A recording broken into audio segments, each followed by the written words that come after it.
మచిలీపట్నం నుంచి ఈరోజు బీచ్కి అయితే స్టార్ట్ అయ్యాము.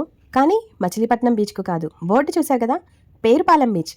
ఫ్రెండ్స్ తో వచ్చినప్పుడు ఇక్కడ కాటేజెస్ కూడా అవైలబుల్ గా ఉన్నాయి. బీచ్ కి వెళ్లే దారిలో ఒకవైపు బీచ్, మరొక వైపు కొబ్బరి చెట్లతో చూడడానికి చాలా అందంగా ఉంది. ఇప్పుడైతే బీచ్ కి వచ్చేసాము. పిల్లలు ఆడుకునే బొమ్మలతో పాటు ఫుడ్ స్టాల్స్ కూడా ఇక్కడ అవైలబుల్ గా ఉన్నాయి. ఈ బీచ్ భీమవరానికి 40 కిలోమీటర్ల దూరం మరియు మచిలీపట్నానికి 80 కిలోమీటర్ల దూరంలో అయితే పశ్చిమ గోదావరి జిల్లాలో ఉంది. బీచ్ దాని ఎదురుగా కొబ్బరి చెట్లు చూస్తుంటే మినీ గోవాన్ తలపిస్తుంది.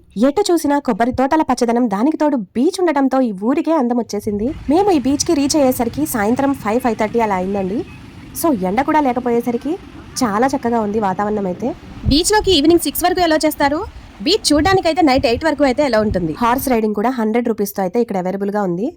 బీచ్ లో ఆ చల్లని నీటిలో నిలబడి టీ అయితే తాగేసాము. ఆ కాంబినేషన్ అయితే మామూలుగా లేదు. మరి వాటర్ అయితే అంత మురికిగా కూడా ఏం లేవు. మేమైతే పౌర్ణమి రోజున బీచ్ కి వెళ్ళాము. అలలు చూసారా ఎంత ఎత్తున ఎగిసి పడుతున్నాయో. కాకపోతే అక్కడ వాడి పడేసిన ప్లాస్టిక్ ఐటమ్స్ అనేవి ఎక్కడ పడితే అక్కడ పడేస్తున్నారు. దానికి ఒక చిన్న డస్ట్బిన్ పెడితే బాగుంటుంది అనిపించింది.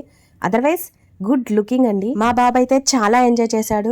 ఎంతమందికి ఈ పేరుపాలెం బీచ్ గురించి ఐడియా ఉంది కామెంట్ సెక్షన్ లో కామెంట్ చేసేయండి. ఇప్పటి వరకు ఈ బీచ్ ఎవరైనా చూడకపోయి ఉంటే don't miss, like and subscribe చేయడం మర్చిపోకండి.